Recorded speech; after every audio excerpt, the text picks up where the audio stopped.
दोस्तों, आज मैं आपको सुनाने वाली हूँ माता शबरी की कहानी। बात भगवान राम के जन्म से पहले की है, जब भील आदिवासी कबीले के मुखिया अज के घर बेटी पैदा हुई थी। उनका नाम एक श्रमरा और दूसरी नाम शबरी रखा गया। शबरी की माँ इंदुमती उसे खूब प्यार करती थी। बचपन से ही शबरी पशु पक्षियों की भाषा समझकर उनसे बात करती और जब शबरी की माँ उसे देखती तो कुछ समझ नहीं पाती थी। कुछ समय बाद एक पंडित ने शबरी के परिवार को बताया कि वो आगे चलकर सन्यासी बन सकती है।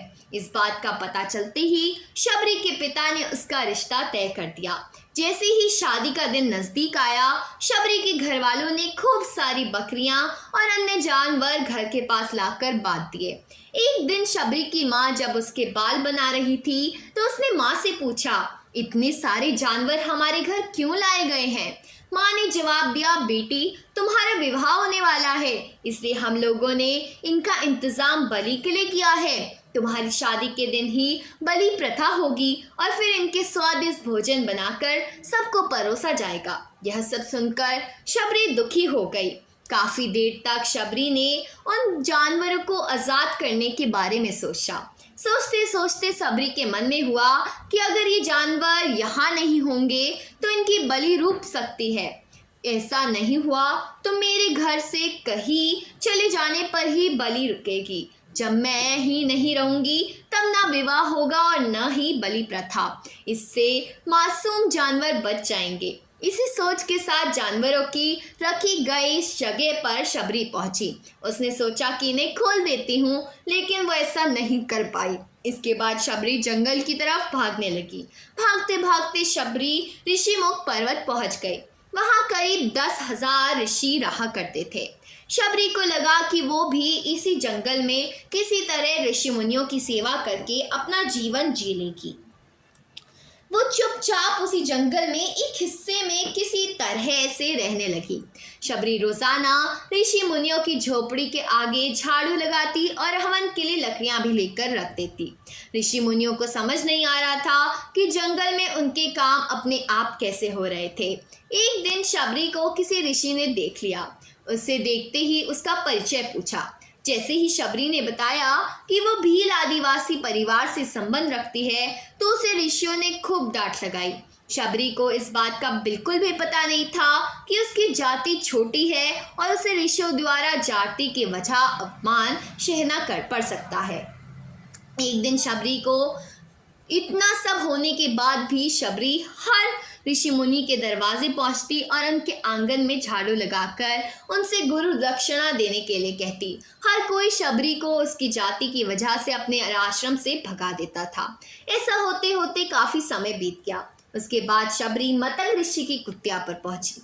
वहां पहुंचकर मतंग ऋषि को शबरी ने बताया कि वो उनसे गुरु दक्षिणा लेना चाहती है। उन्होंने खुशी खुशी उसे अपने गुरुकुल में रहने दिया और भगवान से जुड़ा ज्ञान देते रहे। शबरी ने भी अपने गुरु मतंग ऋषि की सेवा करने में कोई कसर नहीं छोड़ी। वो गुरुकुल के सारे काम करती। शबरी से खुश होकर मतंग ऋषि ने उसे अपनी बेटी मान लिया था। समय के साथ मतंग ऋषि का शरीर बूढ़ा हो गया। उन्होंने एक दिन शबरी को अपने पास बुलाया और कहा, बेटी मैं अपना देह त्यागने जा रहा हूँ। बहुत साल हो गए इस शरीर में रहते रहते। तो शबरी ने दुखी मन से कहा, आपके ही सहारे मैं इस जंगल में रह पाई हूँ। आप ही चले जाएंगे तो मैं जीकर क्या करूँगी? आप अपने संग मुझे भी ले जाइए, मैं भी देह त्याग दूंगी। मतंग ऋषि ने जवाब दिया, बेटी तुम्हें चिंता करने की जरूरत नहीं है। राम तुम्हारी चिंता करेंगे और ध्यान भी रखेंगे। शबरी ने राम का नाम सुनने के बाद पूछा, वो कौन है और उन्हें मैं किस तरह से ढूंढूंगी? ऋषि मतंग ने कहा, राम कोई और नहीं महान भगवान है। वो तुम्हें सारे अच्छे कर्मों का फल देंगे। तुम्हें उन्हें ढूंढने की कोई ज़रूरत नहीं है। वे एक दिन तुम्हें ढूंढते हुए खुद तुम्हारी इस कुटिया में आएंगे और तुम्हें उनके हाथों ही मोक्ष मिलेगा। तब तक तुम इसी आश्रम में रहो। इतना कहते ही मतंग ऋषि ने अपना शरीर त्याग दिया। शबरी के मन में मतंग ऋषि के जाने के बाद एक ही बात थी कि भगवान राम स्वयं उनसे मिलने आएंगे। वो रोज भगवान राम से मिलने के लिए बाग में अच्छे अच्छे फूल लाकर पूरा आश्रम सजाती और भगवान के लिए बेर तोड़ कर लाती। भगवान के लिए बेर चुटते हुए शबरी उन्हें चख लेती ताकि वो भगवान को सिर्फ मीठे बेर ही दे। रोजाना शबरी इसी तरह भगवान के दर्शन की आस में फूल और बेर इकट्ठा करती थी। इसी तरह इंतजार में कई साल बीत गए। शबरी का शरीर एकदम वृद्ध हो गया। एक दिन आश्रम के पास के ही तालाब में शबरी पानी लेने के लिए गई थी। तभी पास के ही एक ऋषि ने उसे अछूत कहते हुए वहां से भागने के लिए कहा और एक पत्थर मार दिया। वो पत्थर जब शबरी को लगा तो उसे चोट लगी और खून बहने लगा। बहते हुए खून की एक बूंद उसी तालाब के पानी में गिर गई। तभी पूरा तालाब का पानी खून में बदल गया। ये सब होता देखकर ऋषियों ने शबरी को ही डांटा और कहा कि पापिन, तुम्हारी वजह से पूरा पानी खराब हो गया। रोज ऋषि उस पानी को साफ करने के लिए अपनी कई तरह की विद्याओं का इस्तेमाल करते। कई सारे जतन करने के बाद भी कुछ नहीं हुआ। फिर उन्होंने गंगा जैसी कई पवित्र नदियों का जल भी उस तालाब में डाला, फिर भी तालाब का पानी साफ नहीं हो पाया और वो खून जैसा ही रहा। कई सालों तक तालाब के पानी को साफ करने की कोशिश के बाद भी कुछ काम नहीं हो पाया, तो ऋषि ने थक कर सब कुछ छोड़ दिया। इस घटना के कई साल बाद भगवान राम अपनी पत्नी के हरण के बाद उन्हें ढूंढते हुए उसी तालाब के पास पहुंचे। ऋषि मुनियों ने उन्हें पहचान लिया। भगवान को वहां देखकर ऋषियों ने तालाब का पानी साफ करने के लिए भगवान को उनके पैर उसमें डालने के लिए कहा, लेकिन पानी जैसा का तैसा ही था। ऋषि मुनियों ने भगवान से भी कई जत्न करवाए, लेकिन वो पानी जस का तस खून जैसा ही रहा। तब भगवान ने ऋषियों से पानी के रक्त में बदलने की कहानी पूछी। तब ऋषि ने शबरी को पत्थर मारने वाली सारी बात बता दी। इसके बाद कहा कि वो स्त्री अपवित्र है, छोटी जात की है, इसलिए यह सब हुआ है। इसी वक्त भगवान ने कहा, ये सब आप लोगों के खराब वचनों से हुआ है। शबरी को इस तरह के शब्द बोलकर आप लोगों ने उसे नहीं बल्कि मेरे दिल को घायल किया है। उसी घायल दिल के रक्त का प्रतीक यह तालाब का लाल पानी है। आगे भगवान राम बोले, कहा है वो माई, मैं उनसे मिलना चाहता हूँ। तब तक शबरी उसी तालाब के पास पहुंच जाती है। इस दौरान शबरी के पैर को ठोकर लगती है और कुछ घुल उस तालाब में गिर जाते हैं। तभी पानी साफ हो जाता है।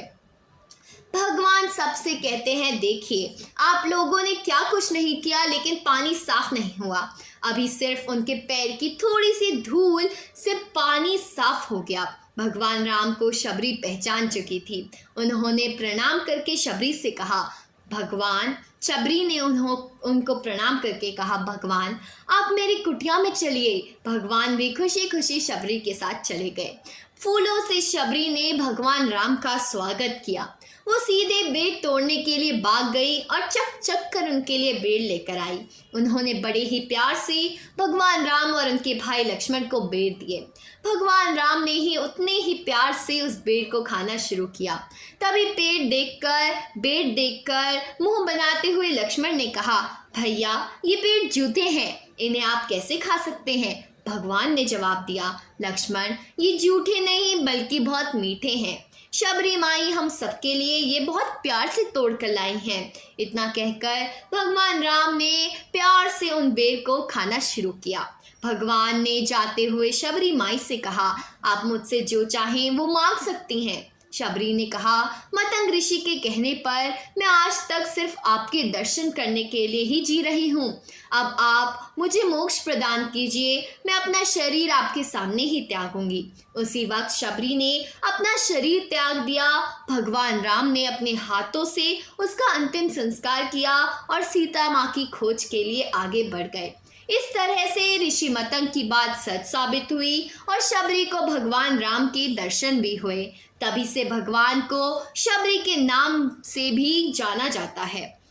तो दोस्तों, सच्चा श्रद्धा हो तो भगवान के दर्शन भी मिल जाते हैं। अगर हम सच्ची सोच से प्रभु को भी बुलाना चाहें तो प्रभु भी हमारे जूठे बेर हमारे लिए खाने आ जाते हैं। तो दोस्तों आज की कहानी यही थी। पसंद आई हो तो वीडियो को लाइक करना, चैनल को सब्सक्राइब करना। अभी के लिए बस इतना ही, मिलते हैं अगली वीडियो में। अभी के लिए बाय बाय।